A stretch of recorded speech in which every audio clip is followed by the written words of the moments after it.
Foundation.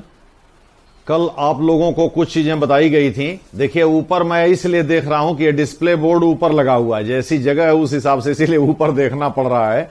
वैसे मैं कोशिश करूंगा कि नीचे देखा जाए, ये भी कोशिश करूंगा कि थोड़ा धीरे बोला जाए और इंफॉर्मेशन पर ही मैं फोकस कर रहा हूं। मैं कोई ज्यादा एनालिसिस, जैसे 1919 पे तमाम तरह के कथन हैं, वक्तव्य हैं, अगर वो सिविल में क्वेश्चन भी पूछा जा चुका है मेंस में, लेकिन मैंने उसको डिस्कस नहीं किया क्योंकि मैं स्ट्रिक्टली आरएएस के हिसाब से ही पढ़ा रहा हूं और ये सोच करके पढ़ा रहा हूं कि जो फाउंडेशन कोर्स है, जो बच्चे हैं, जो बिगिनर्स हैं, वो भी इसे कर सकें।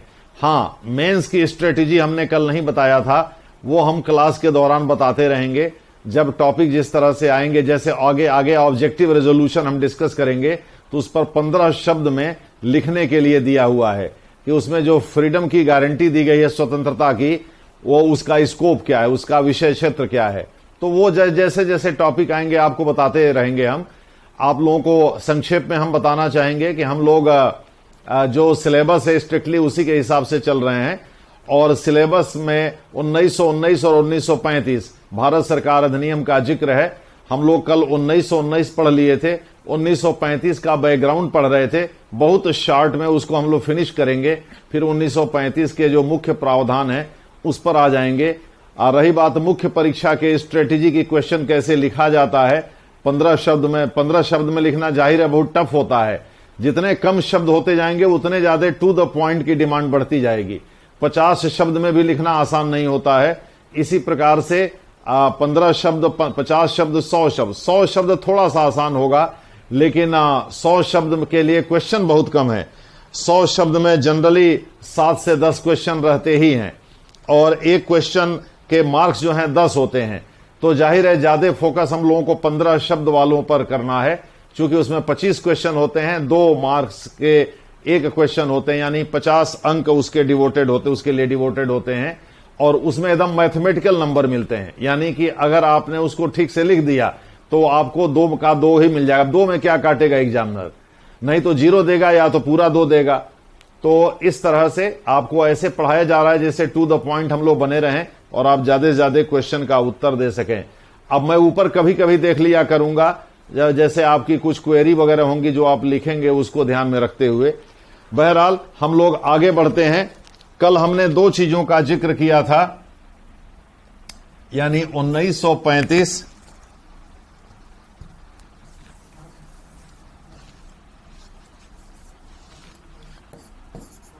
1935 के भारत सरकार अधिनियम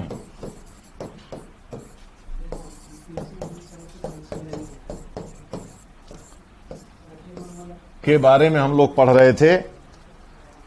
हम लोग अभी पृष्ठभूमि पढ़ रहे हैं, यानी अभी हम लोग पृष्ठभूमि पढ़ रहे हैं। इसके बाद से मुख्य उपबंध पढ़ेंगे और फिर वर्तमान संविधान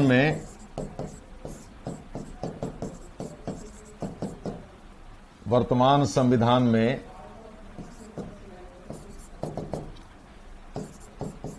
इसका समावेश देखेंगे।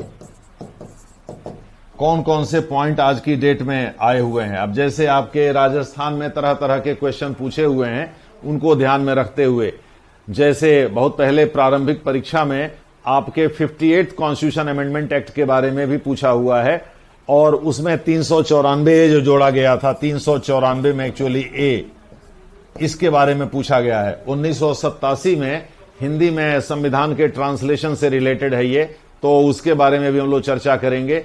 लेकिन पहले मुख्य प्रावधान पर आए, अभी तो हम लोग पृष्ठभूमि ही पढ़ रहे हैं।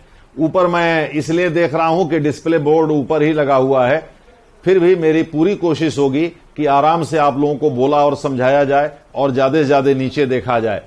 आफ्टर ऑल आप लोगों का सेटिस्फेक्शन ही सर्वोपरि है। तो हम बता रहे थे कि 1935 के जो पृष्ठभूमि थी, आप लोगों को पता है कि 1920 के दशक में जो हमारे राजनेता थे वो लगातार ये कोशिश कर रहे थे कि भारत को स्वतंत्रता दिलाई जाए और उसमें 3 कॉन्सेप्ट उभर करके सामने आए थे। एक जो हसरत मोहानी ने 1925 में कहा था कांग्रेस के मंच से, एक एम एन राय का जो विचार था, मानवेंद्र नाथ राय जो कि स्वतंत्र संविधान, भारतीय स्वतंत्र भारत के स्वतंत्र संविधान के पक्षधर थे, कम्युनिस्ट विचारधारा के थे, वो लेफ्टिस्ट विचारधारा के थे। और एक डोमिनियन स्टेटस जो मोतीलाल नेहरू जिसके बारे में उन्होंने प्रस्ताव रखा था। आज हम डोमिनियन स्टेटस का कॉन्सेप्ट भी आपको समझा देंगे क्योंकि वो पॉलिटी से रिलेटेड है। तो इस प्रकार से ये इसमें इस दौरान 3 तरह की चीजें चल रही थी। महात्मा गांधी 1920 के बाद, चूंकि वो उनको महात्मा गांधी को अंदर कर दिया गया था, बाद में हेल्थ ग्राउंड पर बाहर किया गया, तो इस दौरान एक बार तो ये लगा कि कहीं ऐसा ना हो कि राष्ट्रीय आंदोलन भटक जाए अपने मार्ग से। चौरी चौरा के बाद उन्होंने नेशनल मूवमेंट सस्पेंड ही कर दिया था, वो सब इतिहास का विषय है, सर आपको बताएंगे। तो कुल मिलाजुला करके कहने का जो तात्पर्य है कि 1920 के दशक में 3 तरह की बातें हो रही थी और इन तीनों तरह की बातों में आजादी कहीं न कहीं छिपी हुई थी कि भारत को आजादी दिलानी है। इसी दौरान 1921 में इनफैक्ट 1921 में सुभाष चंद्र बोस संयुक्त जो आईसीएस की परीक्षा होती है भारत और ब्रिटेन में उस समय होती थी, माने होती है नहीं होती थी उस समय, उसमें उन्होंने 4थी रैंक हासिल कर लिया था और उसमें डिमांड हो रही थी कि भारत में आईसीएस का सेंटर बनाया जाए। तो 1923 में इलाहाबाद को पहली बार आईसीएस का सेंटर बनाया गया। भारत में पहला सेंटर इलाहाबाद है। और यही नहीं, 1919 के भारत सरकार अधिनियम का विस्तार करके सिविल सेवा का भारतीयकरण भी कर दिया गया था। इसके बारे में आपको आगे हम बताएंगे जब राजस्थान के बारे में इसको पढ़ाएंगे। तो सिविल सेवा का भारतीयकरण, इसको हम राजस्थान से रिलेट करेंगे या प्रांतों से रिलेट करेंगे, उसमें राजस्थान भी होगा। उस समय हम इसको थोड़ा एक्सप्लेन, चूंकि ये प्रांतों से ही संबंधित था। आज की डेट में तो खैर स्टेट्स हैं, स्टेट और प्रांत में भी थोड़ा सा का अंतर है, वो आपको आगे बता दिया जाएगा। बहरहाल हम लोग अब 1935 के भारत सरकार अधिनियम की पृष्ठभूमि पर चलते हैं। इसमें 2 चीजें आपसे डिस्कस कर दी गई थी। साइमन आयोग की रिपोर्ट, संक्षेप में बताया था कि उसने डायरकी को नकारा था, डोमिनियन स्टेटस का सपोर्ट करता था वो, और नेहरू रिपोर्ट, ये भी डोमिनियन स्टेटस के सपोर्टर थे। अब इसके बाद से हम लोग गांधी इरविन समझौता, पहले गोलमेज सम्मेलन के बाद हुआ था, ये मार्च 1931 में हुआ था प्रथम गोलमेज सम्मेलन। एक्चुअली 3 गोलमेज सम्मेलन हुए थे, हम तीनों का सारांश लिख देते हैं। गोलमेज सम्मेलन, चूंकि इसका डिटेल आपको इतिहास में बताया जाएगा। गोलमेज सम्मेलन नवंबर 1929 से दिसंबर 1932 तक। इसमें पहले गोलमेज सम्मेलन के बाद इसमें गांधी नेहरू समझौता, गांधी इरविन जो उसमें वायसराय था, गांधी इरविन समझौता हुआ था। और इसमें भी डोमिनियन, इसमें तमाम बातें थी, पॉलिटिकल प्रिजनर वगैरह को छोड़ना, वो इतिहास का विषय है, हम लोगों के पॉलिटी से उसका लेना देना नहीं है। लेकिन ये इसमें एक बात जरूर थी, डोमिनियन स्टेटस को सपोर्ट किया था लॉर्ड इरविन ने, और ब्रिटेन के कई लोगों की ये मांग भी थी। और यानी नेहरू रिपोर्ट के आधार पर इसको, हालांकि यहां कांग्रेस जो है, हसरत मोहानी जिन्होंने चुपके चुपके रात दिन आंसू बहाना, याद है आप लोगों को, याद होगा, एक गजल है जो गुलाम अली ने गाया है, पाकिस्तानी गजलिस्ट हैं, और ये हसरत मोहानी का लिखा हुआ गजल है, चुपके चुपके रात दिन आंसू बहाना याद है। बहुत बड़े शायर थे और बहुत बड़े राष्ट्रवादी नेता भी थे। उन्होंने 1925 में कांग्रेस के मंच से पहली बार पूर्ण स्वराज की बात कही थी।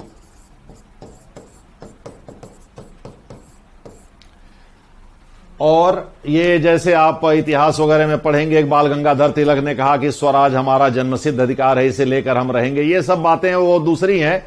लेकिन कांग्रेस के मंच से पूर्ण स्वराज की बात हसरत मोहानी ने की थी 1925 में, और 1929-30 में इसी को लाहौर रेजोल्यूशन के द्वारा सामने लाया गया था। खैर वो सब इतिहास का विषय है। हम गांधी इरविन समझौता में केवल डोमिनियन स्टेटस का जिक्र करेंगे। इसके बाद दूसरा गोलमेज सम्मेलन हुआ था, द्वितीय गोलमेज सम्मेलन। इसमें एक बात यह भी थी कि इरविन अपनी तरफ से जो तमाम तरह के कानून बने हुए हैं यहां के राष्ट्रवादी नेताओं पर को अरेस्ट करने के लिए या उन पर थोपने के लिए, वो सब हटा लिए जाएंगे। बस ये है कि जो राष्ट्रवादी नेता हैं वो भाग लें दूसरे गोल में, यानी कांग्रेस, विशेष करके कांग्रेस भाग ले। और आप लोगों को पता होगा महात्मा गांधी इकलौते प्रतिनिधि के रूप में कांग्रेस की तरफ से भाग लेने गए भी थे दूसरे गोलमेज सम्मेलन में। और इसके बाद फिर तीसरा गोलमेज सम्मेलन हुआ था। ये साइमन आयोग ने भी इसका सुझाव दिया था और आगे चल करके रैमजे मैकडोनाल्ड ने भी इसका सुझाव दिया था। रैमजे मैकडोनाल्ड के सुझाव पर तीसरा हुआ था, इरविन के सुझाव पर दूसरा हुआ था और उसके साइमन के सुझाव पर पहला हुआ था। तीसरा गोलमेज सम्मेलन ये सब लंदन में हुए थे।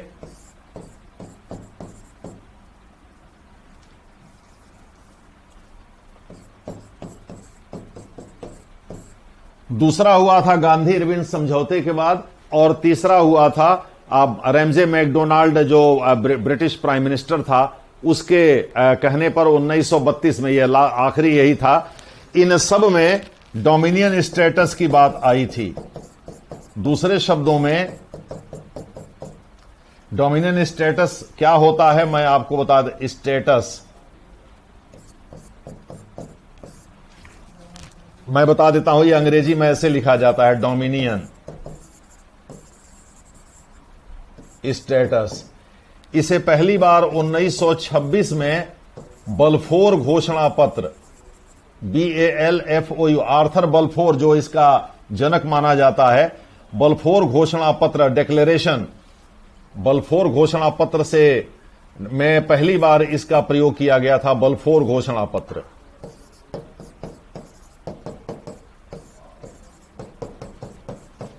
अब थोड़ा मैं समझा देता हूं कि ये डोमिनियन स्टेटस क्या होता था। एक्चुअली इसका मतलब यह है कि ब्रिटिश साम्राज्य के भीतर स्वायत्त शासकीय इकाइयों का निर्माण होगा। दूसरे शब्दों में स्वतंत्रता नहीं मिलेगी, क्योंकि 3 विषय, विदेश मामले,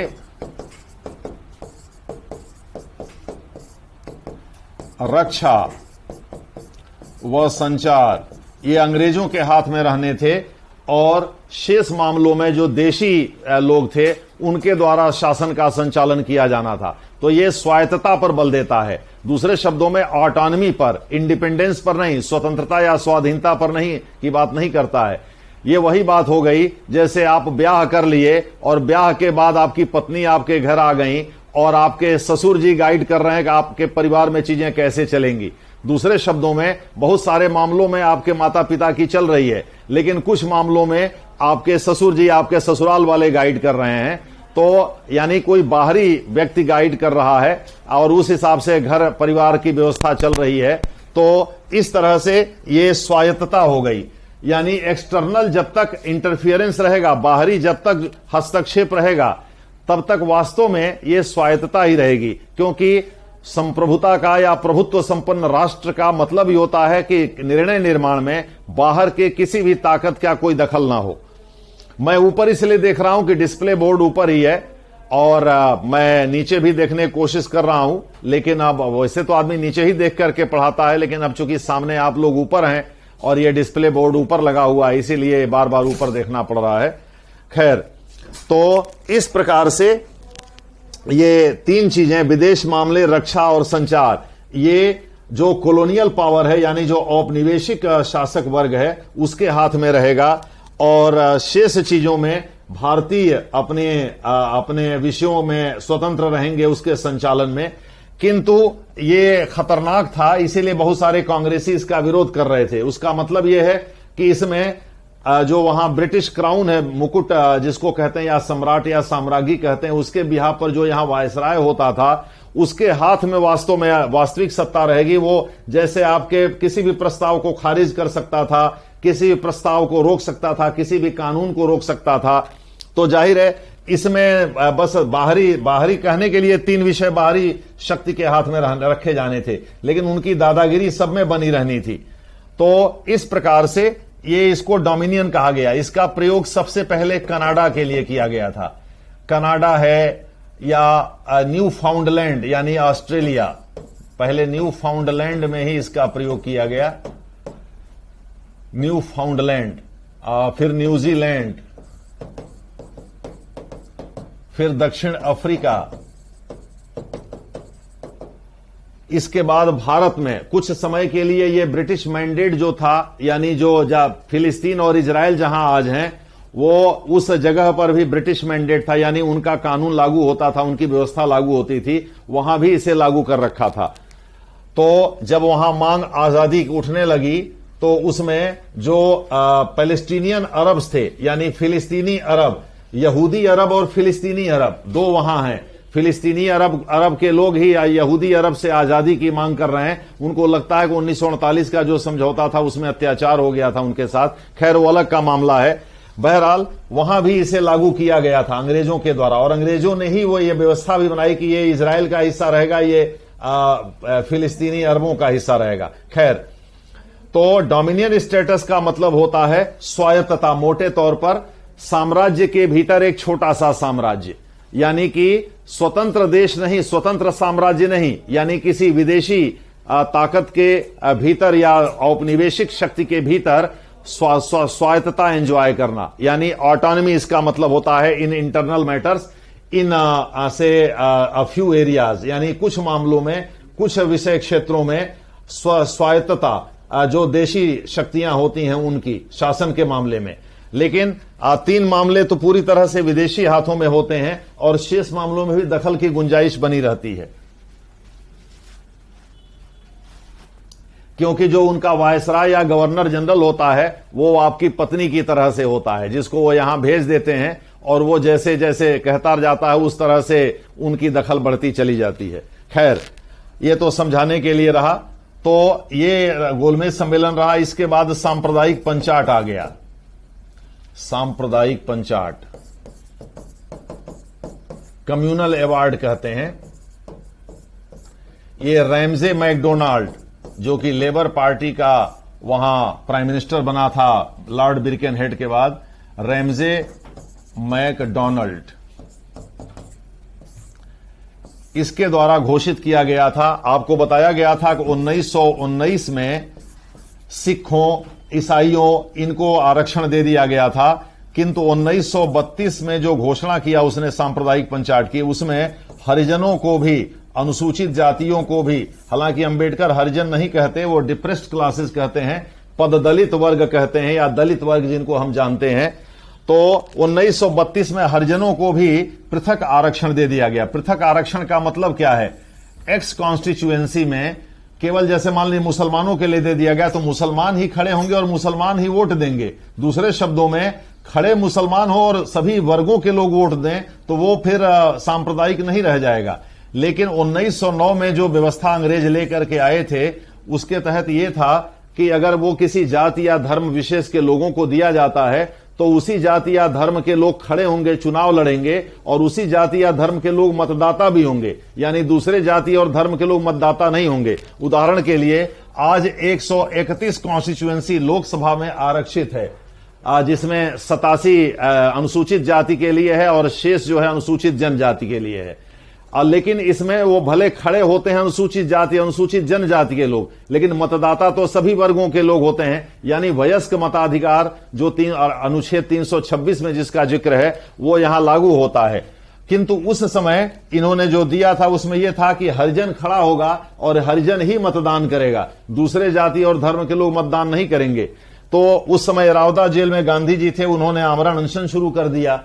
फिर उसके बाद से मदन मोहन मालवीय ने बात करना शुरू किया डॉक्टर अंबेडकर से। अंबेडकर मान गए और इसके आधार पर पूना पैक्ट हुआ, पूना समझौता पूना में ही हुआ, और इसके तहत यह तय हुआ कि जितनी सीटें अंग्रेज दे रहे हैं हरिजनों को इस पृथक आरक्षण के अंतर्गत, उससे ज्यादा सीटें दी जाएंगी, और उसमें लेकिन शर्त यही रहेगी कि मतदाता सभी वर्ग और जाति धर्म के लोग होंगे। कहने का मतलब ये उसमें खड़ा भले ही अनुसूचित जाति का व्यक्ति होगा, दूसरे शब्दों में कॉन्स्टिट्यूएंसी रिजर्व रहेगी, वोटर्स रिजर्व नहीं रहेंगे, मतदाता रिजर्व नहीं रहेंगे, केवल जो है विधानसभाई क्षेत्र या लोकसभाई क्षेत्र, उस समय लोकसभा विधानसभा तो थे नहीं, उस समय विधानमंडलीय क्षेत्र कहा जाता था, लेजिस्लेचर कॉन्स्टिट्यूएंसी कहा जाता था। तो विधानमंडलीय जो क्षेत्र हैं वो आरक्षित रहेंगे, लेकिन मतदाता सभी वर्गों के, सभी जातियों के लोग होंगे। तो पूना समझौते से यह तय हुआ और तकरीबन 20% सीटें अधिक दे दी गईं। जितनी सीटें अलॉट अंग्रेजों ने किया था इसके तहत हरिजनों के लिए, जिनको दलित वर्ग कहा जाता है, उनको 20% करीब सीटें ज्यादा मिल गईं इस समझौते के तहत। तो अंबेडकर भी खुश थे। अंबेडकर को लगा कि चलो भाई ठीक है, उनको ज्यादा सीटें मिल रही हैं, जीतेंगे तो उन्हीं में से कोई, तो उससे क्या फर्क पड़ता है कि मतदाता सभी जाति धर्म के लोग होते हैं कि केवल इसी जाति धर्म के लोग होते हैं। क्योंकि अंबेडकर पाकिस्तान का बहुत घोर विरोध करते थे। 1940 में उन्होंने इस पर एक पुस्तक भी लिख डाली थी। तो इस वजह से वो इसको मान गए थे और फिर यही पूना समझौता लागू हुआ था। 1935 के भारत सरकार अधिनियम के अंतर्गत जो प्रांतीय स्वायत्तता दी गई थी, उसके चुनाव में इस व्यवस्था को शामिल किया गया था प्रांतों में।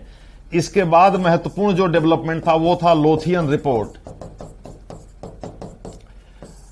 ये लोथियन वो एक ब्रिटिश जूरिस्ट थे, कानून वेत्ता थे।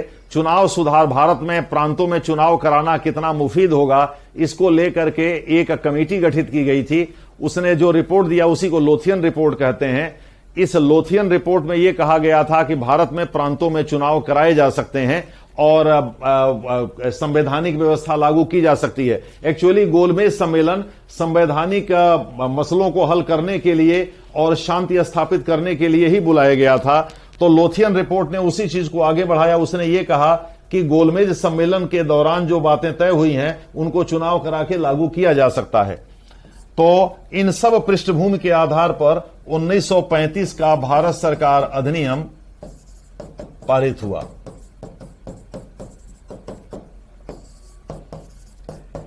अब इसमें हम कुछ डायग्राम बनाएंगे, कुछ आरेख बनाएंगे, आपको वो बनाना है, वैसे ही लिखते चले जाना है। यानी पहले हम करेंगे केंद्रीय विधानमंडल, जिसे अब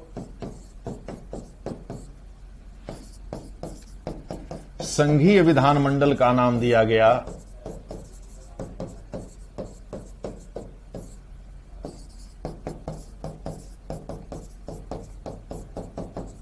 में परिवर्तन।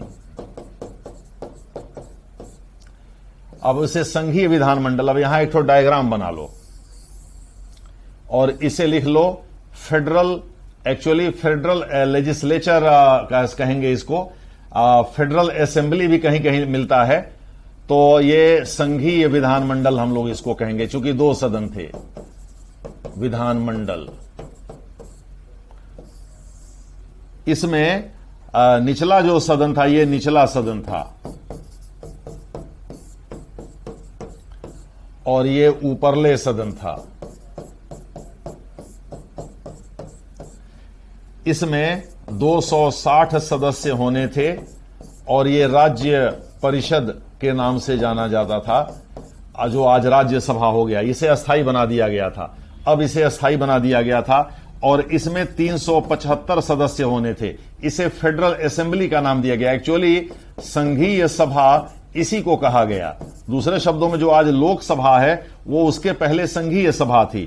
375 में 250 निर्वाचित होने थे ब्रिटिश प्रांतों से और 125 को जो रजवाड़े थे, देशी रजवाड़े थे, जिनको 15 भागों में बांटा गया था मोटे तौर पर, चूंकि छोटे छोटे राज्यों को मिला करके अब जैसे ईस्टर्न स्टेट्स अलायंस कर दिया गया था, यानी पूर्वी रजवाड़ों का संघ कर दिया गया था, पश्चिमी रजवाड़ों का संघ कर दिया गया था। इस तरह से 15 भागों में बांट दिया गया था।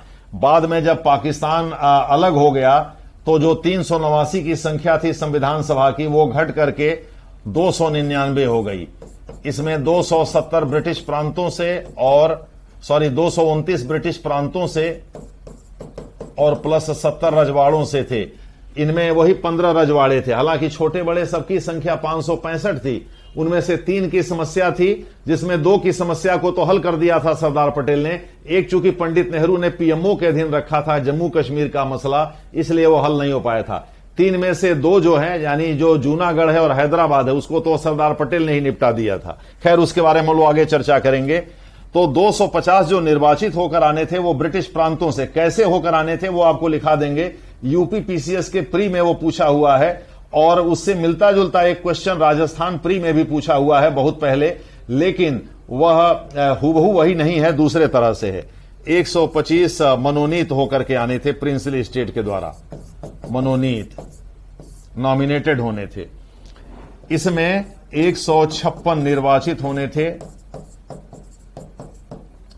और 104 मनोनीत होने थे।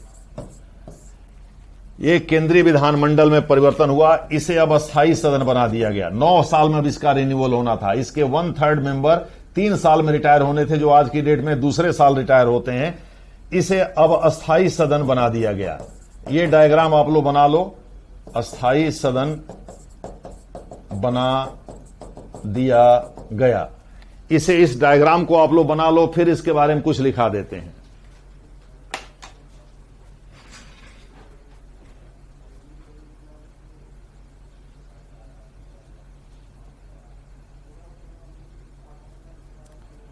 ओके करके, हाँ हटा देना इसको, हाँ।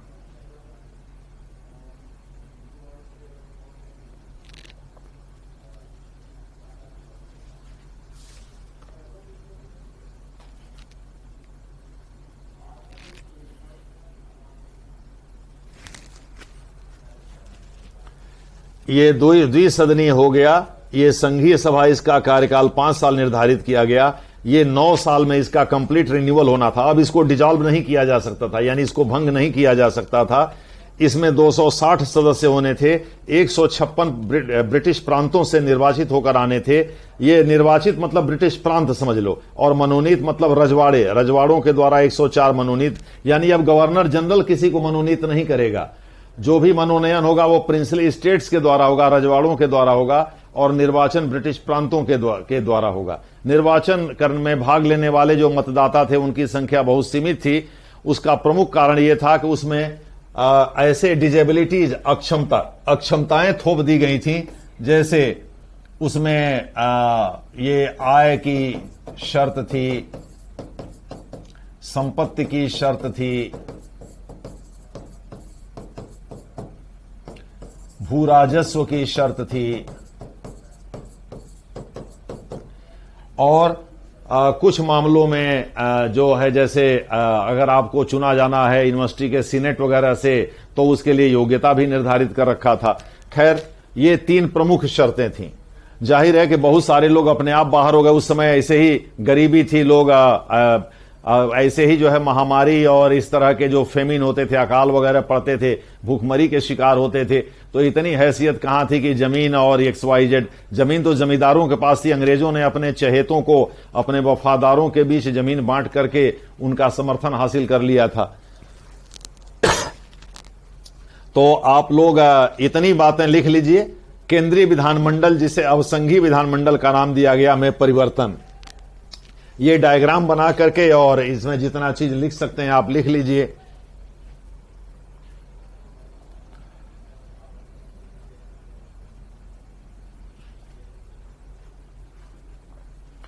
अब इसमें कुछ पॉइंट और मैं बोलता हूं, अब वो फैक्चुअल इंफॉर्मेशन है, लिख लेना है। अब संघीय विधानमंडल में ऊपरले सदन को अस्थायी सदन बना दिया गया। अस्थायी सदन बना दिया गया। संघीय विधानमंडल में ऊपरले सदन को अस्थायी सदन बना दिया गया।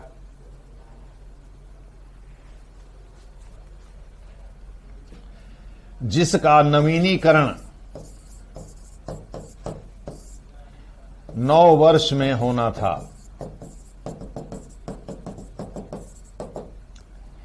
आज 6 वर्ष है, 9 वर्ष में होना था। अर्थात इसके 1/3 सदस्य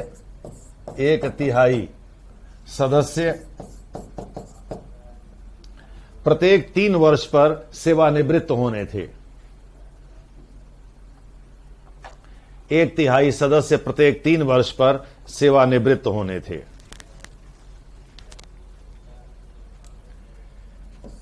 इसका चुनाव प्रत्यक्ष होना था। डायरेक्ट। देखो एकदम उल्टा पलटा काम था।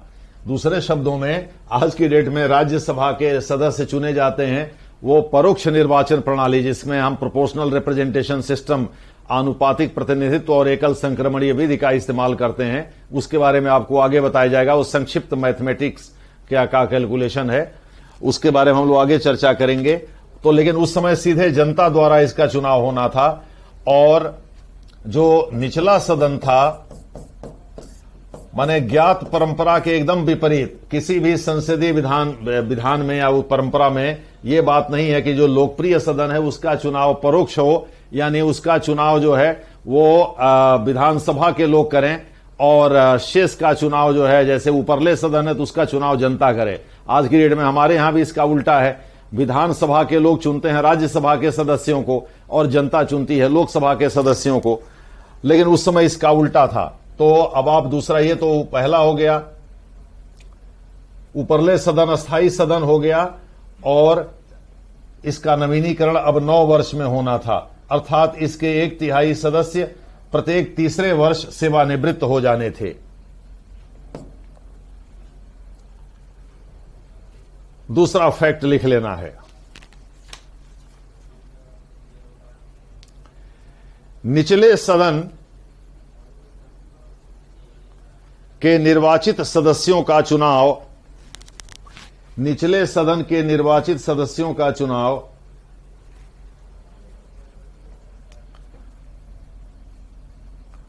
परोक्ष यानी इनडायरेक्ट विधि से होना था, विधि से होना था, अर्थात ब्रिटिश प्रांतों के विधानसभाओं के निचले सदन द्वारा, ब्रिटिश प्रांतों के विधानमंडल के निचले सदन द्वारा, ब्रिटिश प्रांतों के विधानमंडल, यानी कुछ जगहों पर विधान परिषदें थी, तभी तो हम इसकी चर्चा कर रहे हैं, वो भी आगे आपको लिखाया जाएगा। विधानमंडल के निचले सदन द्वारा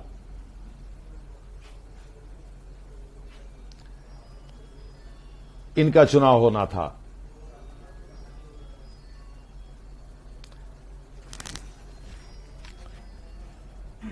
अब हम लोग आते हैं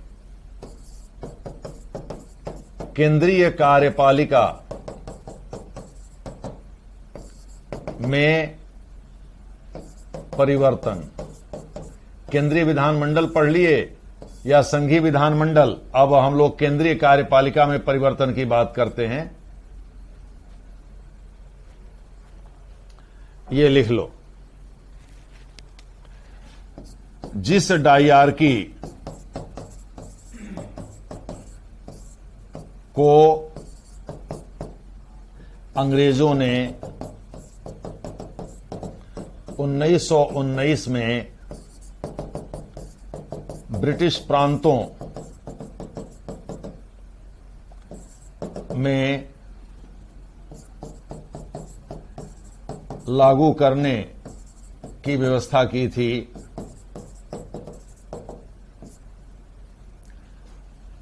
उसे अब केंद्र में लागू किया जाना था, केंद्र में लागू किया जाना था।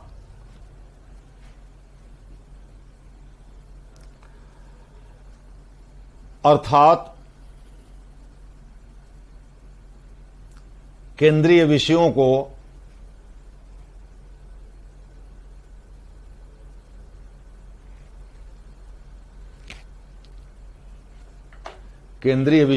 आवाज आ रही है ना? हेलो हेलो, देखिएगा आवाज आ रही है ना? आवाज आ रही है ना? ठीक है, ठीक है। लागू करने की व्यवस्था की थी, उसे अब केंद्र में लागू किया जाना था, अर्थात केंद्रीय विषयों को अब 2 भागों में बांटा जाना था।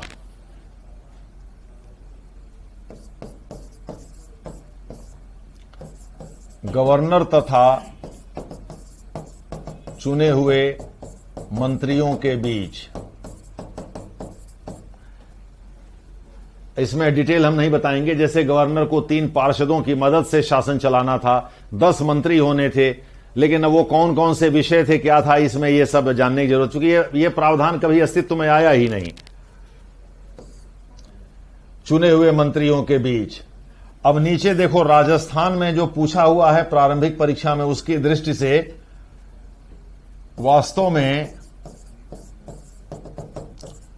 1935 के वे प्रावधान जो केंद्रीय कार्यपालिका के गठन से संबंधित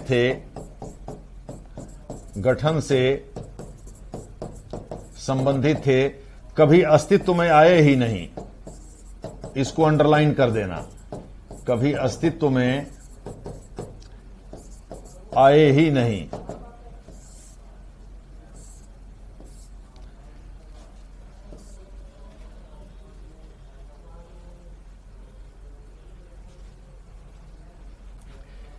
फिर लिखा दे रहे हैं, इसीलिए 1945-46 में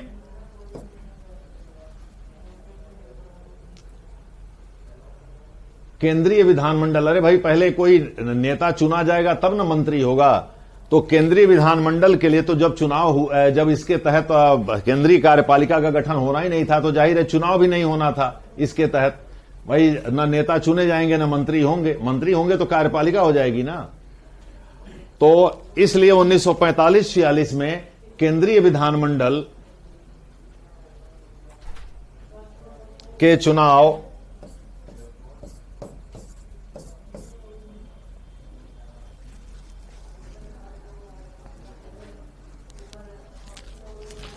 केंद्रीय विधानमंडल के चुनाव 1919 के भारत सरकार अधिनियम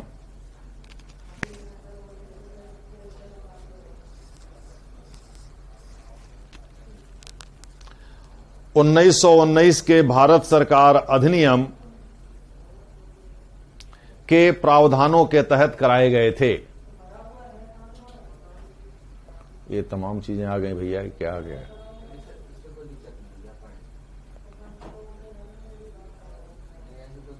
कराए गए थे। अब आ जाइए प्रांतीय विधानमंडल में बदलाव। ए बी हम लोग पढ़ लिए, इसको सी नाम दे दो, प्रांतीय विधानमंडल में बदलाव।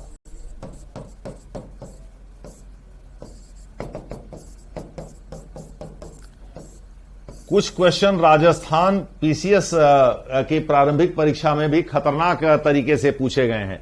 वो फैक्चुअल तो हैं, लेकिन ऐसे फैक्चुअल हैं जो जनरली लोग नजरअंदाज करते हैं, और उसे नजरअंदाज नहीं करना है, नहीं तो गलती हो जाएगी।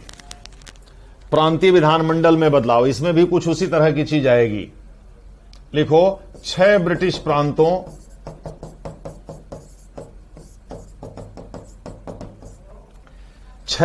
प्रांतों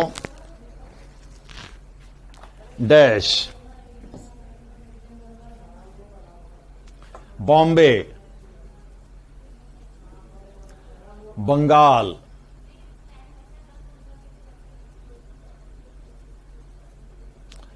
उस समय अभी भले ही एक अलग ढाका में हो गया था बंगाल का विभाजन, लॉर्ड कर्जन ने किया था, हालांकि बाद में तो 1911 में तो उसको फिर मिला ही दिया था।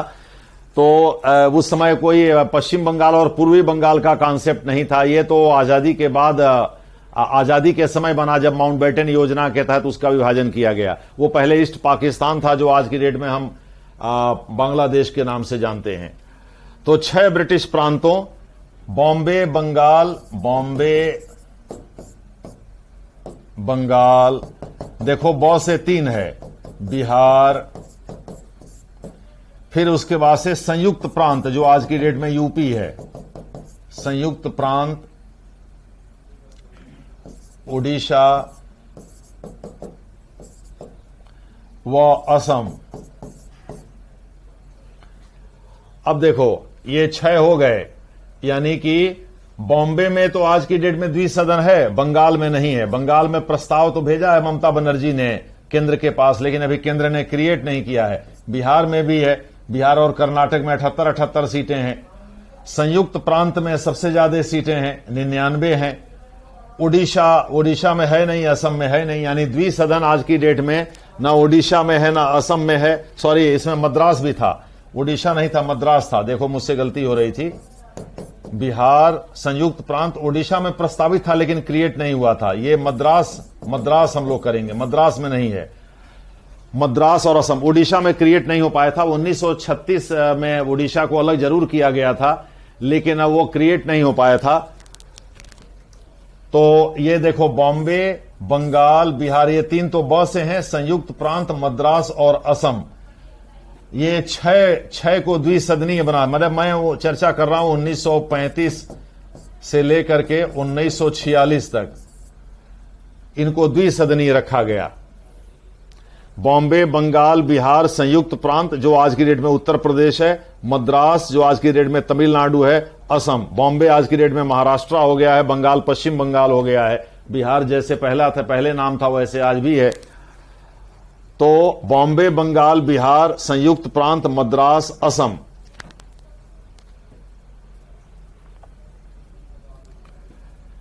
ये छह ब्रिटिश प्रांतों में द्विसदनीय व्यवस्था थी। द्विसदनीय, जिसमें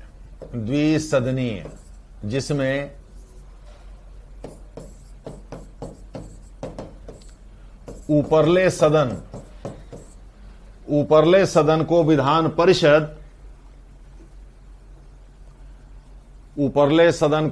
परिषद और निचले सदन को विधानसभा, लेजिस्लेटिव असेंबली, जैसे आज नाम है वैसे उस समय भी नाम था, विधानसभा नाम दिया गया। ऊपरले सदन को विधान परिषद और निचले सदन को विधानसभा नाम दिया गया।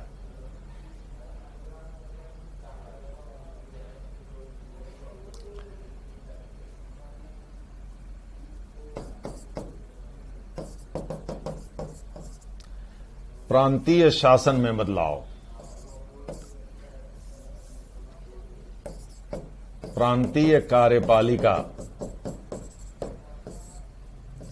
कार्यपालिका में बदलाव।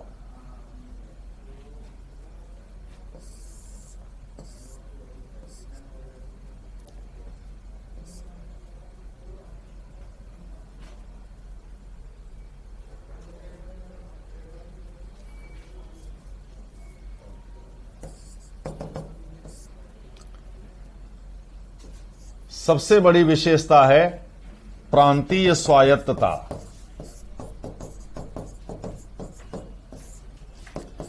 लिखो, इसके अंतर्गत सबसे महत्वपूर्ण घटना ब्रिटिश प्रांतों को प्रांतीय स्वायत्तता दी जानी थी।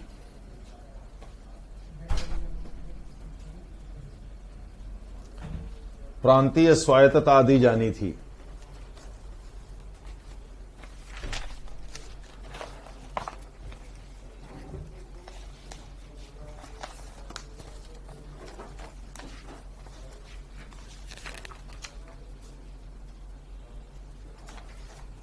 प्रांतीय स्वायत्तता दी जानी थी, लिख लिए। इसके अंतर्गत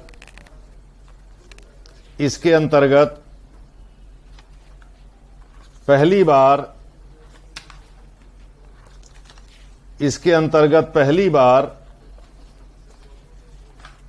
ब्रिटिश प्रांतों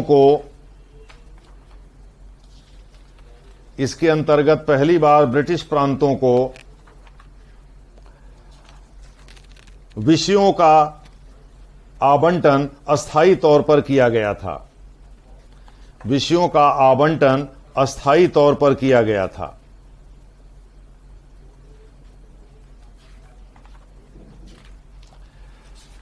और इसके लिए विषयों का आवंटन अस्थायी तौर पर किया गया था और इसके लिए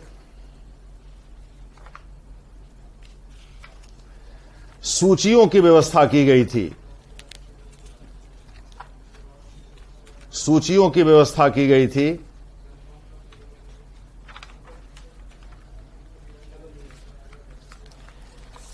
जिनका वर्णन निम्नवत है। जिनका वर्णन निम्नवत है।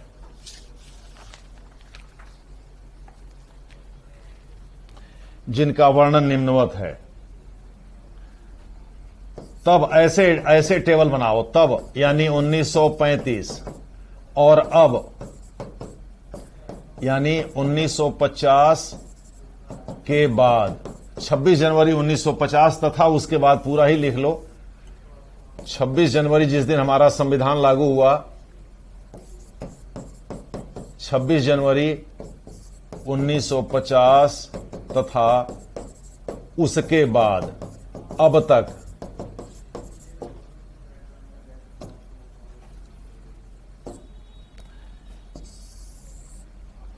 सूची 1। इस सूची में उस समय 59 विषय रखे गए थे और इसे उस समय नाम फेडरल लिस्ट यानी संघीय सूची नाम दिया गया था। आज की डेट में सूची 1, आज की डेट में तो संवैधानिक उपबंध भी है, उस समय धाराएं थी, सेक्शन था। तो सूची 1 में आज की डेट में 100 विषय हैं। पहले 97 थे, ओरिजिनली 97 थे, अभी इस समय 100 हैं और मैं वर्तमान का लिख रहा हूं और इसे संघ सूची यूनियन लिस्ट का नाम दिया गया है। इसका जिक्र अनुच्छेद 246 में किया गया, 246(1).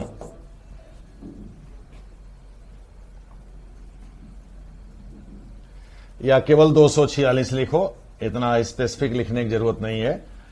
246 में किया गया है। इनके बारे में चूंकि डिटेल हम लोग आगे चर्चा करेंगे, इसीलिए अभी केवल अनुच्छेद 246 लिख लेना है। तो सूची 1 आज भी है, बस यह है कि नाम उस समय फेडरल ये नाम लिखा जाता था, आज की डेट में ये लिखा जाता है यूनियन। ये यूनियन लिस्ट है, वो फेडरल लिस्ट था। उसमें 59 विषय थे और आज की डेट में इसमें 100 विषय हैं। ओरिजिनली इसमें 97 थे, जब आजादी मिली थी उस समय इसमें 97 विषय थे, ये बढ़ गए हैं।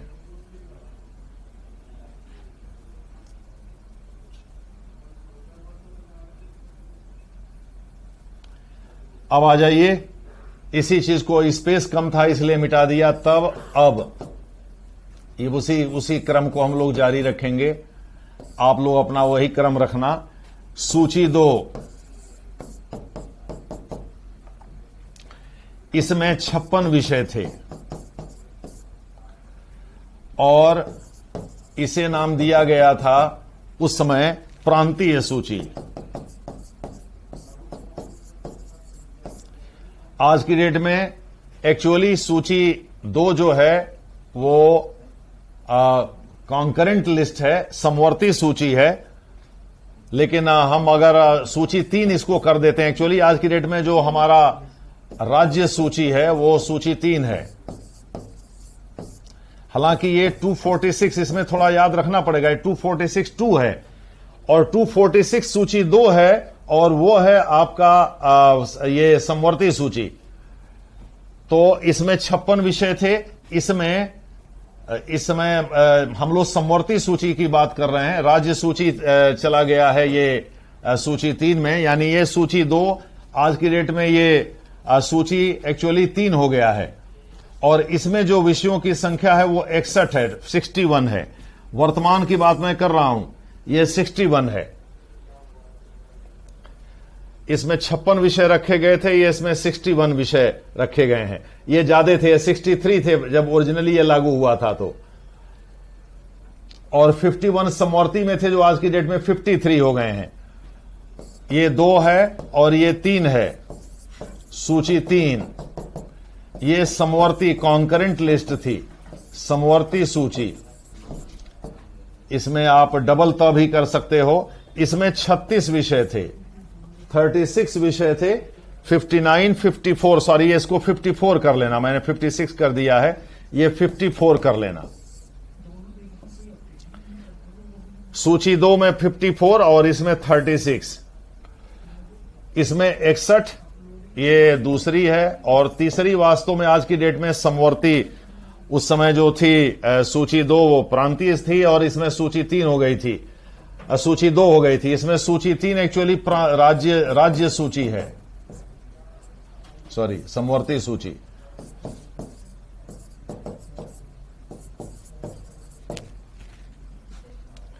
प्रांतीय सूची उस समय जो है ये क्रम से था, आज की डेट में थोड़ा उलट गया है, जो हमारी व्यवस्था है उसमें थोड़ा ये उलट गया है।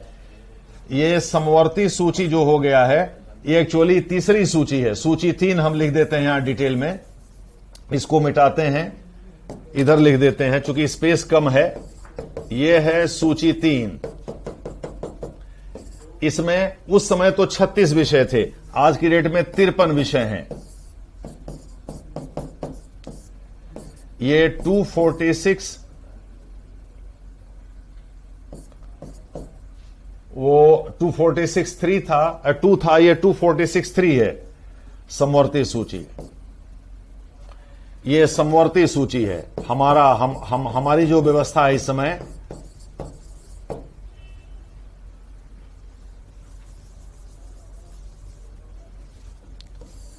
माने इसके हिसाब से अगर हम समझें तो यहां देखो हमने लिख रखा है सूची 3 राज्य सूची है, सूची 3 यहां सूची 2 हम लोग यहां करेंगे, सॉरी सूची 2 करेंगे, सूची 3 हमने लिख दिया है, और ये राज्य सूची है समवर्ती सूची। मैं थोड़ा फिर से इसको लिख दे रहा हूं चूंकि ये थोड़ा सा समझने में कंफ्यूजन करता है, तब अब मैं लिख दे रहा हूं जिससे कि आप इसको क्लियर समझ लीजिए। इसमें सूची 1 जो है, इसमें भी सूची 1 था, ये सूची 1 है, लेकिन इसमें जो सूची 2 था इसमें सूची 3 है। ये सूची 1, सूची 3, और इसमें जो सूची 3 था वो इसमें सूची 2 है। ऐसे लिख दिया हमने, इससे कंफ्यूजन नहीं होगा। ये उस समय संघीय सूची था, फेडरल, और इसमें उस समय 59 विषय थे, 59 विषय थे जो आपको बताया गया। ये आज की डेट में संघ सूची है, यूनियन लिस्ट है, और इसमें 100 विषय हैं। इसके लिए अनुच्छेद 246 है, 246(1) है वास्तव में, और उसके बाद से सूची 2 ये 246(2) है, सूची 2 246(3) है, सॉरी ये उल्टा हो गया है यहां, देखो मैं भी इसमें गड़बड़ हो जा रही है। ये जो है सूची 3 ये 246(2) है। दूसरे शब्दों में जो उस समय सूची 3 थी वो आज की डेट में सूची 2 है। ये समवर्ती सूची थी, समवर्ती सूची, और उस समय जो 2 थी आज की डेट में 3 है। यानी उस समय जो प्रांतीय सूची थी आज की डेट में ये राज्य सूची है। समवर्ती में कोई परिवर्तन नहीं है, समवर्ती ज्यों का त्यों है, लेकिन प्रांतीय को राज्य कर दिया है। अभी प्रांत और राज्य के बीच अंतर बता रहे हैं। और उस समय जो सूची 2 थी वो सूची 2 आज की डेट में वो 246(3) के अंतर्गत है, और उस समय जो सूची 3 थी वो आज की डेट में कॉन्करेंट लिस्ट है। दूसरे शब्दों में ये सूची 2 ये 246(3) के अंतर्गत है, और ये 246(2) के अंतर्गत है। 2 के अंतर्गत समवर्ती को रखा गया है। देखो ये हमने ऐसे एरो मार्क बनाया है, और ये जो है सूची 3, सूची 2 और सूची 3 को हमने मिला,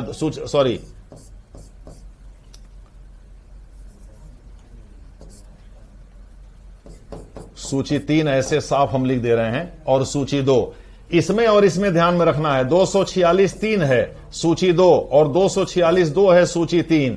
कहने का मतलब ये थोड़ा उल्टा पलटा है। 2 को 246(2) में यहां पहले एक्चुअली समवर्ती सूची को रखा गया है और बाद में राज्य सूची को रखा गया है। यहां पहले प्रांतीय सूची को रखा गया और समवर्ती सूची को सबसे बाद में रखा गया है। यानी इस ऑर्डर को हमने रिवर्स कर दिया है। इसलिए आपको थोड़ा इस तरह से एरो मार्क बना करके समझना होगा, खास करके अनुच्छेदों के संदर्भ में। यानी 2 की जब चर्चा हो तो समवर्ती सूची, 3 की जब चर्चा हो तो राज्य सूची।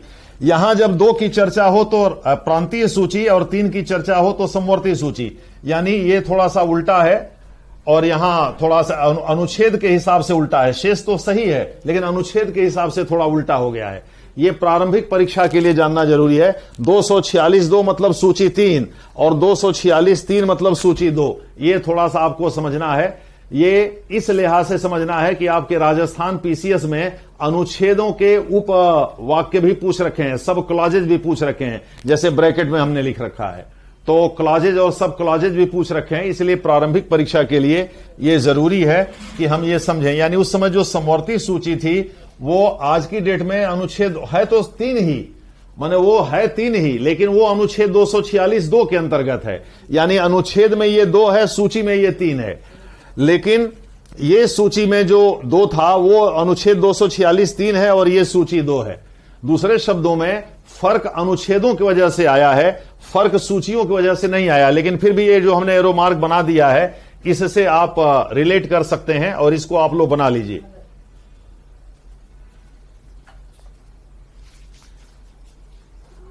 इसे प्रांतीय स्वायत्तता कहते हैं। अभी कोई अगर आपको कंफ्यूजन हो तो फिर लिख करके हमको बता देना, जिससे हम क्लियर कर देंगे। इसीलिए हमने अलग से बना दिया, मोटे में लिख दिया कि कंफ्यूजन केवल यही हो सकता है, भाई ये 3 है तो ये 3 इधर कैसे आ गया, ये 2 है तो 2 यहां कैसे आ गया। ये अनुच्छेदों की वजह से केवल कंफ्यूजन है। सूचियों में तो चीजें ज्यों की त्यों है। जैसे उस समय बस फर्क यह है कि उस समय प्रांतीय प्रोविंशियल लिखा जाता था, आज की डेट में हम राज्य लिखते हैं, स्टेट लिस्ट लिखते हैं। अब हम प्रांत और राज्य के बीच अंतर आपको बता देंगे, लेकिन अनुच्छेदों के लिहाज से कंफ्यूजन होता है, जो कि हमने यहां क्लियर करने की कोशिश किया है। इसको थोड़ा आपको ध्यान में रखना है। उस समय अनुच्छेद नहीं होते थे, उसमें सेक्शन थे और इनका वर्णन 138 से लेकर के 143 सेक्शन के बीच किया गया था। खैर उसके जिक्र की जरूरत नहीं है, वो एकदम बेकार का इंफॉर्मेशन है, उस पर कोई क्वेश्चन नहीं बनता है। लेकिन आज की डेट में इस पर क्वेश्चन बनते रहते हैं, इसलिए इसकी जानकारी जरूरी है। यानी जहां 246(2) रहेगा इसका मतलब वो सूची 3 है, जहां 246(3) रहेगा इसका मतलब वो सूची 2 है। आज के लिहाज से, उस समय के लिहाज से, चूंकि उस समय अनुच्छेद थे नहीं, तो उस समय के लिहाज से केवल सूचियों का ही मिलन होगा, अनुच्छेदों का कोई मिलन नहीं होगा।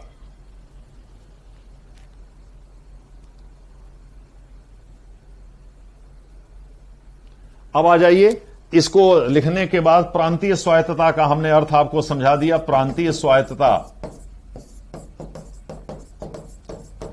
का सीधा अर्थ हुआ पहली बार प्रांतों को स्वतंत्र रूप से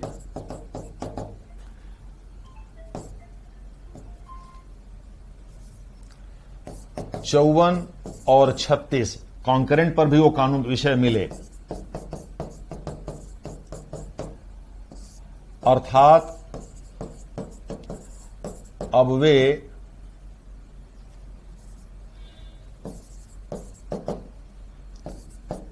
इन पर स्वतंत्र रूप से कानून बना सकते थे। स्वतंत्र रूप से अंडरलाइन करना है, कानून बना सकते थे।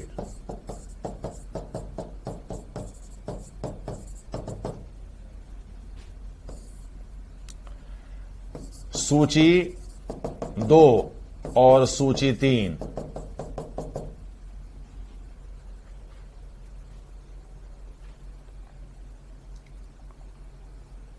ये दोनों पर वो कानून बना सकते थे। सूची 3 पर तो, सूची 2 पर तो उनका पूरा नियंत्रण था, क्योंकि वो प्रांतीय सूचियां थी, यानी उनको मिल गई थी। उदाहरण के लिए, जैसे आपके बाबूजी आपको जमीन आपके नाम से वो बैनामा कर दें, रजिस्ट्री कर दें, और उस तरह से कहें बेटा तुम लोग 4 लोग हो, जो तो खाओ, जमीन हमारे ही नाम से रहेगा, जब तक हम जिंदा हैं तुम लोगों को जमीन नहीं देंगे। लेकिन अगर जमीन दे दिया इसका मतलब वो आपका हो गया। अब आप उसको बेचिए, चाहे उस पर उसका जो भी करिए, रेहन रखिए या बैनामा करिए, जैसे भी करिए, राजस्थान में जो भी व्यवस्था है वो सब आप कर सकते हो। कहने का मतलब यह है कि पहली बार प्रांतों को अपना विषय मिला। उसके पहले उनका विषय होता नहीं था, वो विषय एक्चुअली गवर्नर जनरल के अधीन होता था। गवर्नर जनरल की मर्जी, अगर वो खुश हुआ तो उसने कुछ विषय दे दिया, अगर वो खुश नहीं है तो वो विषय नहीं देता था, और हमेशा रोक टोक अलग करता रहता था, या वो पहले ही डायरेक्शन दे देता था कि भाई इसमें ये चीजें ही बस रहेंगी।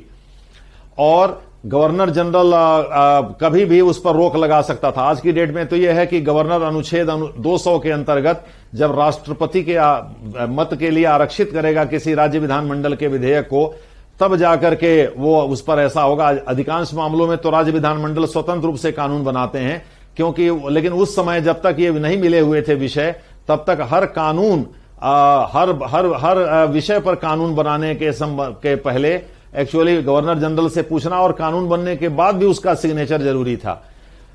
लेकिन जैसे ही प्रांतीय स्वायत्तता मिली, यही पूछता भी है, यही सबसे इंपॉर्टेंट है। प्रांतीय स्वायत्तता का मतलब है कि पहली बार प्रांतों को कुछ विषय मिल गए जिस पर वो स्वतंत्र रूप से कानून बना सकते थे। अब उनको गवर्नर जनरल से पूछने की जरूरत नहीं थी।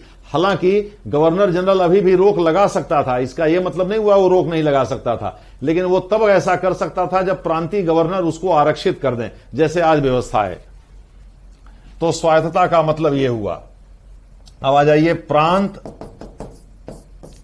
व राज्य में क्या अंतर है। ये कनाडा से लिया गया है और ये अमेरिका से लिया गया है। इसी के आधार पर हम कहते हैं कि हम फेडरेशन हैं, संघ हैं। दूसरे शब्दों में, भले ही भारत में राज्यों के अपने संविधान नहीं हैं, लेकिन फिर भी वो काफी हद तक वो स्वतंत्र हैं अपने आंतरिक मामलों में, केंद्र के दखल से मुक्त हैं। अब आप एक ममता बनर्जी का देख लीजिए, इसका उदाहरण डीडी बसु ने दिया है कम्युनिस्टों के समय में। चूंकि आज की डेट में तो वो जिंदा है नहीं तो वो ममता बनर्जी का भी एग्जाम्पल दे देते। वो ये कहते हैं कि भाई अगर आपको ये समझना है कि भारत में संघ है कि नहीं, तो आप पश्चिम बंगाल का एग्जाम्पल ले लीजिए। तो वहां चूंकि 1979 से लेकर के 2012 तक आप कह सकते हैं कि वहां कम्युनिस्टों का शासन था। अंतिम चीफ मिनिस्टर वहां कम्युनिस्टों के अब तक के बुद्धदेव भट्टाचार्य हुए हैं, जो ज्योति बसु के देहांत के बाद हुए थे। तो 1979 से 2012 तक कम्युनिस्टों का शासन था। उसके बाद ममता बनर्जी आई और उन्होंने ममता बनर्जी ने कम्युनिस्टों का शासन एक तरह से उखाड़ ही फेंका। तो खैर जो भी है, लेकिन उस समय डीडी बसु साहब ने अपनी मृत्यु के पहले यह कहा था कि भाई अगर आपको यह समझना है कि भारत में फेडरेशन है तो है कि नहीं, तो आप पश्चिम बंगाल का एग्जाम्पल ले लीजिए। केंद्र के, चूंकि उस समय कोलिशन सरकारों का जमाना था और कम्युनिस्ट कांग्रेस का समर्थन आज से नहीं कर रहे हैं, 1969 से कर रहे हैं। एक्चुअली उन्हीं के समर्थन से इंदिरा गांधी की सरकार बची थी। इसीलिए जवाहरलाल नेहरू विश्वविद्यालय की जब स्थापना अप्रैल 1969 में हुई तो कम्युनिस्टों का वो गढ़ हो गया, क्योंकि इंदिरा गांधी ने उनको जम करके प्रमोट किया। तो आज से नहीं, कांग्रेस का समर्थन उन्होंने यूपीए शासनकाल में किया, पहले भी किया था। भले ही वैचारिक मतभेद रहे हैं, लेकिन इसके बावजूद भी वो लगातार समर्थन करते रहे हैं। तो अब आ जाइए, कनाडा और अमेरिका, राज्य का कॉन्सेप्ट अमेरिका से लिया गया है, प्रांत का कनाडा से लिया गया है। अब इसका मतलब क्या है? इसका मतलब यह है कि केंद्र, अब देखो मैं एक डायग्राम बना रहा हूं, उसको समझो। ये मान लो कि ये राज्य हैं, प्रांत हैं, सॉरी ये प्रांत हैं। अब इस पे केंद्र का इन्फ्लुएंस जो है बना रहता है। ये केंद्र के प्रभाव का क्षेत्र है। नॉर्मल कंडीशन में भी प्रभाव का क्षेत्र है, आज भी है, लेकिन वो बहुत सीमित है। ये राजस्थान पीसीएस प्री में पूछा भी है, 256-257 के अंतर्गत आज भी केंद्र शांति की स्थिति में भी, दूसरे शब्दों में जब नॉर्मल कंडीशन हो, जब जैसे आपात जैसी स्थिति न हो, तो भी केंद्र का राज्यों के ऊपर प्रभाव बना रहता है। लेकिन वो बहुत सीमित है, कुछ मामलों में है, जैसे सेना को लेकर के है, रेलवे को लेकर के है, या एग्जीक्यूटिव फंक्शन में कुछ निर्देशों को, जैसे कोविड को लेकर के गृह मंत्रालय कुछ निर्देश जारी कर रहा था, वो सीमित है। वो ऐसा नहीं है कि कानून बनाने के मामले में केंद्र कहे कि भाई राज्यों से कि आप इस तरह से कानून बनाइए, ऐसे करिए। तो ये कनाडा की स्थिति आज इससे व्यापक है। दूसरे शब्दों में, जब कानून बनाने के मामले में भी केंद्र निर्देशित करे राज्य को या क्षेत्रीय इकाइयों को, तो उन्हें हम प्रांत कहते हैं। और जब स्वतंत्र विषय मिल जाते हैं क्षेत्रीय इकाइयों को, जिनको फेडरेटिंग यूनिट यानी हम संघीय एकक का नाम देते हैं। एक्चुअली अंग्रेजी में इसको फेडरेटिंग यूनिट कहते हैं, हिंदी में इसको हम संघीय एकक कहते हैं।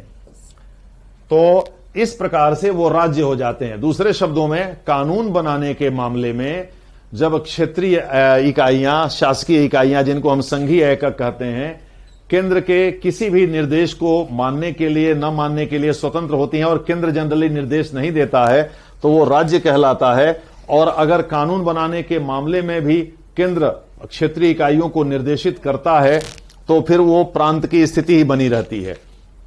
लेकिन भारत में ऐसा नहीं है। भारत में मुंबई केस के बाद 1994 के बाद ये हालात बहुत बदल गए हैं। उनके बारे में आपको आगे बताया जाएगा कि किस प्रकार से अब राज्यों के मामले में केंद्र की दखलंदाजी कितनी कम हो गई है।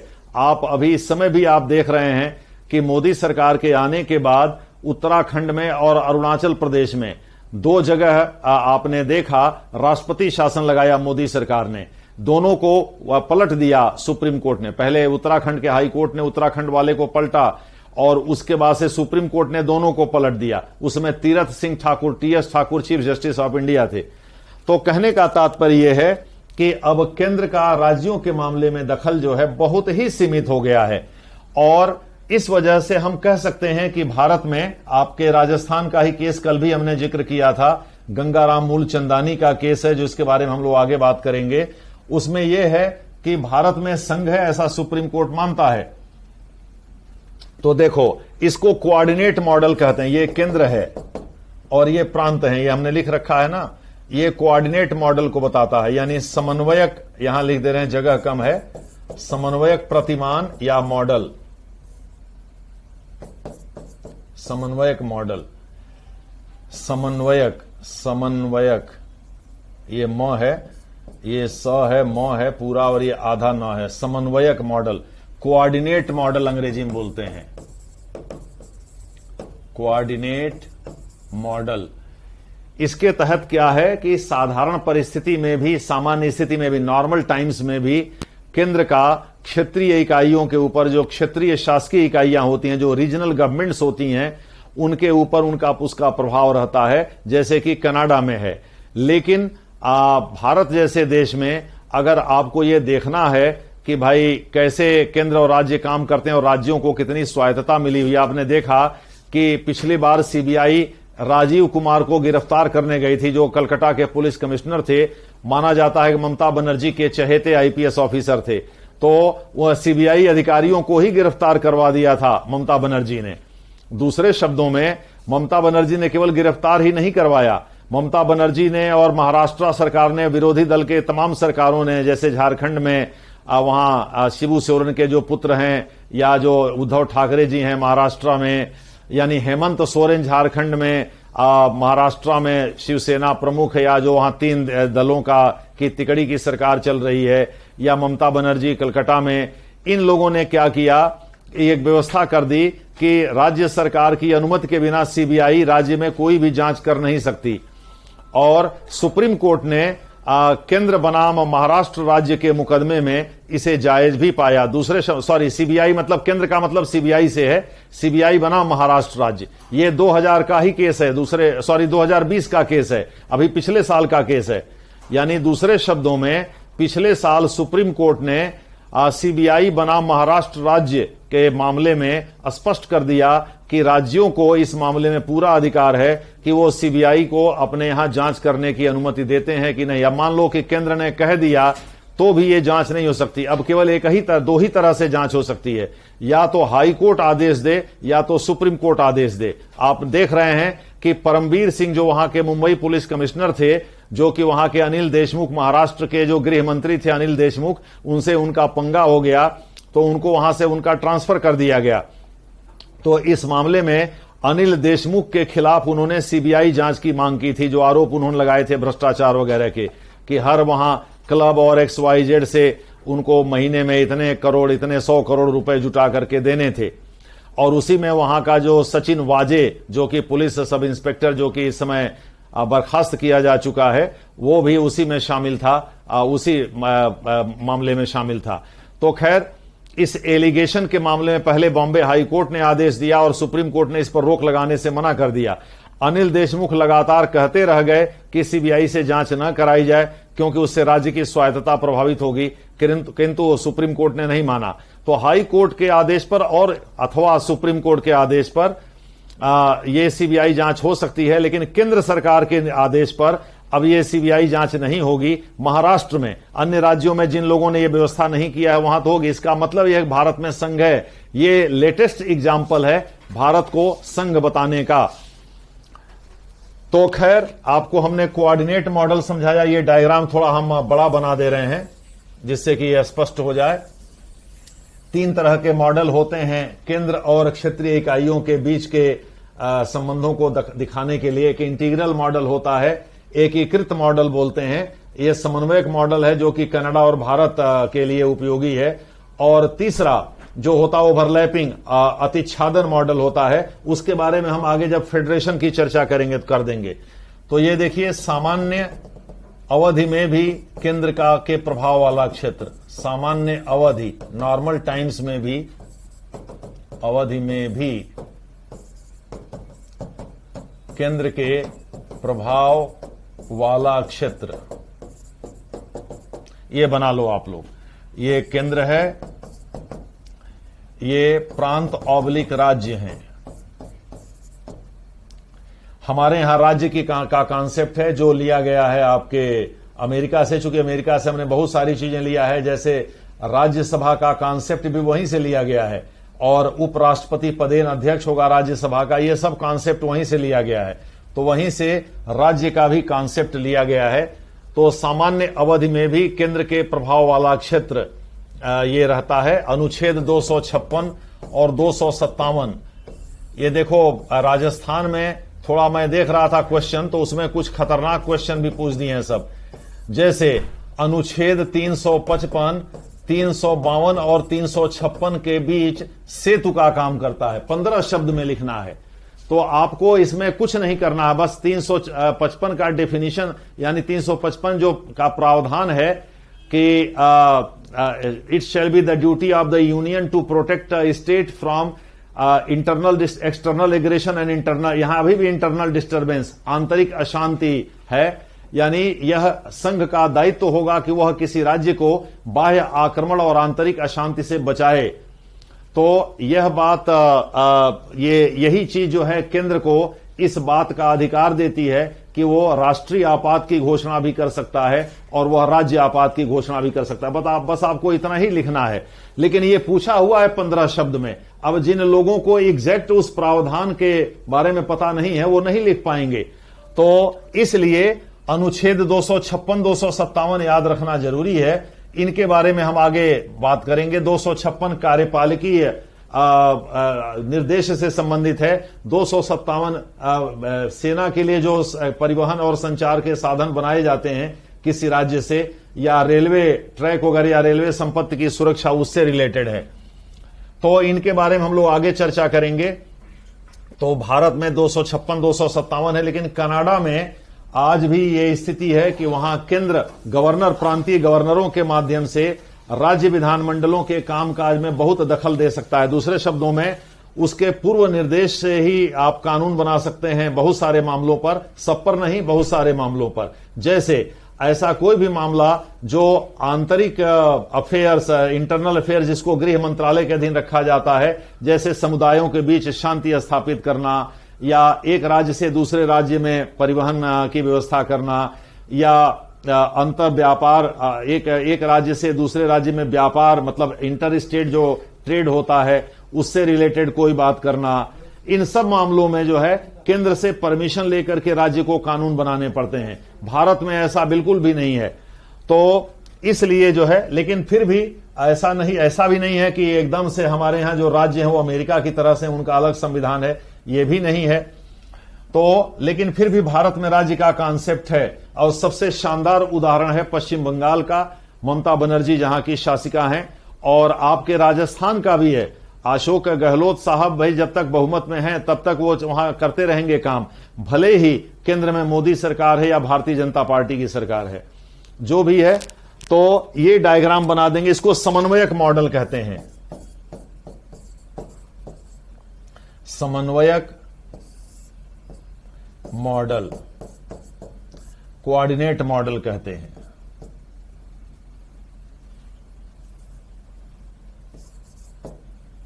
समन्वयक मॉडल कहते हैं। तो ये डायग्राम आप बना देंगे। कहने का मतलब यह है कि प्रांतीय स्वायत्तता जो लागू हुई थी 1935 में, उसके तहत व्यवस्था, ये वो प्रांत थे, राज्य नहीं थे। प्रांत और राज्य के बीच हम अंतर बताने के लिए इतना सब ये सब डायग्राम वगैरह खींचे हैं।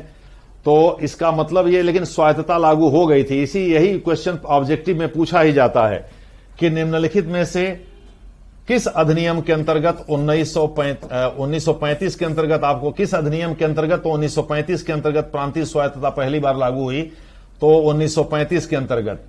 अब आ जाइए, अब हेडिंग डाल दीजिए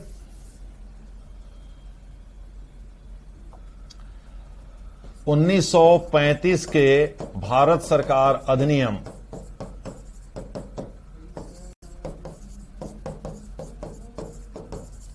के निम्नलिखित प्रावधान आज हमारे संविधान में पाए जाते हैं। आज हमारे संविधान में पाए जाते हैं। मैं लिखता जा रहा हूं, आप लोग लिखते जाइए।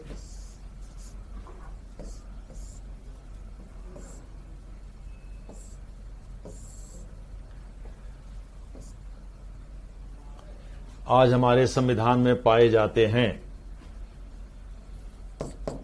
इसमें संसदीय प्रक्रिया, संसदीय मूलक शासन प्रणाली, गवर्नर जनरल की जगह शासन प्रणाली। आज की डेट में राष्ट्रपति आ गया है, उस समय गवर्नर जनरल अपॉइंट होता था, आज राष्ट्रपति निर्वाचित होता है, लेकिन है संसदीय मूलक शासन प्रणाली ही। विधानमंडलों की व्यवस्था, विधानमंडलों की व्यवस्था, प्रांतीय स्वायत्तता, ये जरूर लिखना है क्योंकि ये सबसे महत्वपूर्ण था। प्रांतीय स्वायत्तता, ब्रैकेट में लिख लो संघीय ढांचा, ये संघीय ढांचा से ही जुड़ा हुआ है, प्रांतीय स्वायत्तता।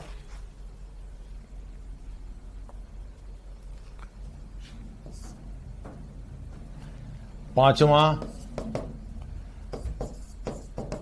सुप्रीम कोर्ट की व्यवस्था, हाई कोर्ट नहीं, सुप्रीम कोर्ट की व्यवस्था। हाई कोर्ट तो 1862 से चले आ रहे हैं। सुप्रीम कोर्ट की व्यवस्था 1937 में, ब्रैकेट में 1937 में 1 अप्रैल को पहली बार सुप्रीम कोर्ट फेडरल कोर्ट के रूप में अस्तित्व में आया। फेडरल कोर्ट, फेडरल कोर्ट के रूप में अस्तित्व में आया।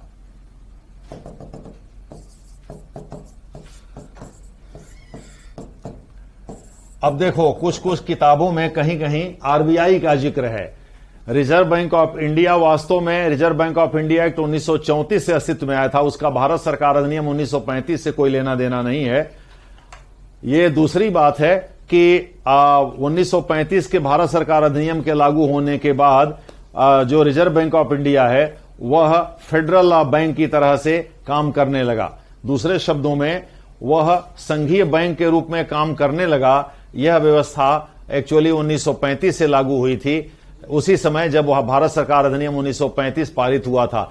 किंतु 1935 के भारत सरकार अधिनियम के अंतर्गत आरबीआई अस्तित्व में नहीं आई थी। आरबीआई अस्तित्व में आई थी reserve bank of India act 1934 के अंतर्गत, और वह केंद्रीय बैंक 1949 में बना था। 1 जनवरी 1949 को वह संघीय बैंक या केंद्रीय बैंक बना था। जब 1948 में संपत्ति हस्तांतरण के संबंध में पंडित नेहरू की सरकार ने, उस समय अंतरिम सरकार चल रही थी, या यूं कह लें कि आजादी के बाद की सरकार चल रही थी, अंतरिम सरकार का ही एक्सटेंशन था। चूंकि संविधान तो हमारा 26 जनवरी 1950 को लागू हुआ, तो उसके बारे में भी आपको आगे बता दिया जाएगा कि अंतरिम सरकार का कॉन्सेप्ट क्या होता है और ये पूर्ण सरकार का कॉन्सेप्ट क्या होता है, संवैधानिक सरकार का कॉन्सेप्ट क्या होता है। और उस समय कौन कौन मंत्री थे। 1946 सितंबर में जब पहली बार अंतरिम सरकार का गठन हुआ था, उसके बाद नेहरू मंत्रिमंडल में, मंत्री परिषद में कौन कौन मंत्री थे, इन सब चीजों के बारे में आपको बता दिया जाएगा। बहरहाल ये आपको हम बता रहे थे कि रिजर्व बैंक ऑफ इंडिया संबंधी जो बातें आप सुनते रहते हैं वो गलत है। वास्तव में ये 1934 के आरबीआई एक्ट के अधीन आरबीआई का जन्म हुआ था और ये 5 करोड़ के पेड अप कैपिटल से हुआ था। इसे उस समय बॉम्बे के जो पूंजीपति लोग थे, उन लोगों ने 8 लोगों ने मिलकर के इसका गठन किया था। एक्चुअली उनके कंट्रीब्यूशन से इसका गठन हुआ था और ये एक प्राइवेट साझेदार बैंक था। 1 जनवरी 1949 को इसका राष्ट्रीयकरण किया गया 1948 के अधिनियम के अंतर्गत, और तब से यह केंद्र सरकार और राज्य सरकारों का बैंक हो गया। दूसरे शब्दों में ये 1934 के अधिनियम से अस्तित्व में आया था, न कि 1935 के भारत सरकार अधिनियम से अस्तित्व में आया था। इसलिए इसका ध्यान रखना है।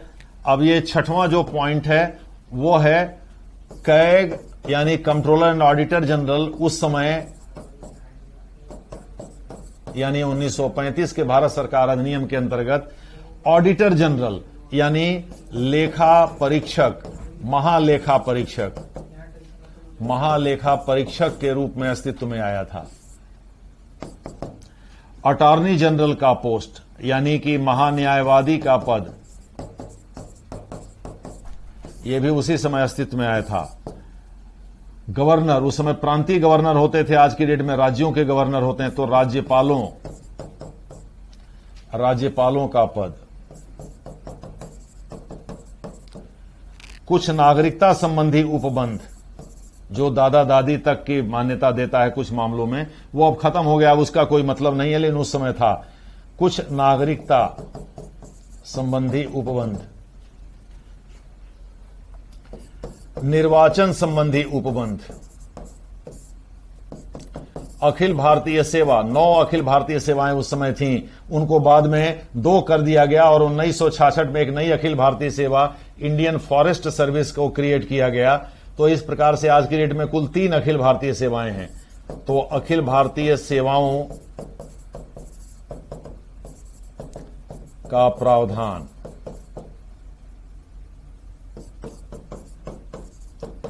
राज्य विधानमंडल का प्रावधान,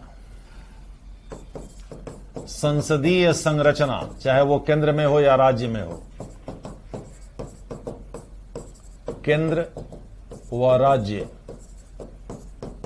दोनों स्तर पर जो द्विसदन की व्यवस्था है उसी की हम चर्चा कर रहे हैं। दोनों स्तर पर स्थानीय निकायों के बारे में हम चर्चा नहीं करेंगे, क्योंकि स्थानीय निकायों का जिक्र तो 1919 में ही किया था, लोकल बॉडीज का, जो कि मंत्रियों के अधीन रखा गया था, लेकिन वो कोई कॉन्स्टिट्यूशनल प्रोविजन नहीं था और 1935 में वो 1919 वाली बात दोहरा दिया। वो कोई संवैधानिक दर्जा उसको प्राप्त नहीं था, ना तो इस समय जो स्थिति है वो थी। तो यानी चुनावों के लिए कोई निश्चित समय नहीं था, ना एडल्ट फ्रेंचाइज पर आधारित था वो, न इलेक्टोरल रोल बनाने की कोई व्यवस्था थी, इसीलिए उसको हम छोड़ रहे हैं। तो संसदीय संरचना, और आखिरी जो प्रमुख है वो प्रांतीय सिविल सेवा, पीसीएस आज भी कहते हैं इसको, प्रांतीय सिविल सेवा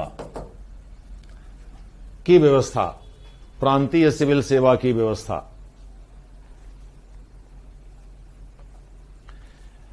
ये जो प्रावधान है ये 1935 के भारत सरकार अधिनियम से प्रेरित हैं। इसीलिए आप लोगों को राजस्थान का जहां तक सवाल है, आरएएस का जहां तक सवाल है, इंफॉर्मेशन ही जानना है। हम आलोचना यहां बिल्कुल नहीं करा रहे हैं, क्योंकि उससे वो उसका सरोकार एक्चुअली सिविल से है, राजस्थान से नहीं है।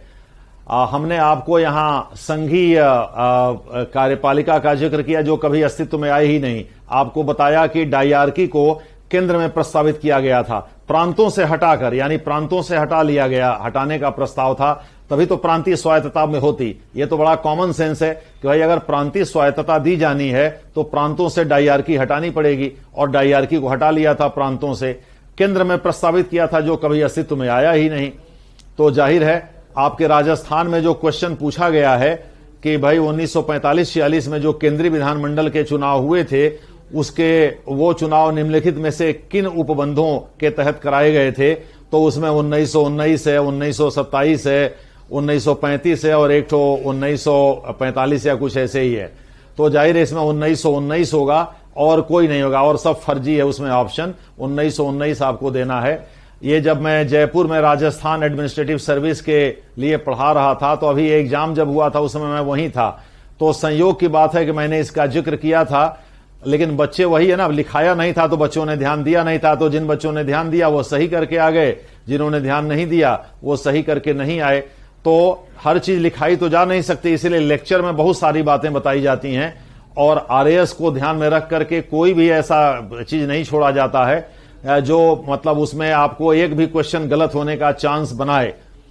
तो इसलिए जैसे सिलेबस दिया हुआ इसीलिए पढ़ा, उसी हिसाब से पढ़ाया भी जा रहा है, उसके इधर उधर कुछ भी नहीं बताया जा रहा है। इंफॉर्मेशन आपको पूरा दिया जा रहा है, और कोशिश की जा रही है कि आरएएस के पहले के जो क्वेश्चंस हैं उनको भी ध्यान में रखा जाए।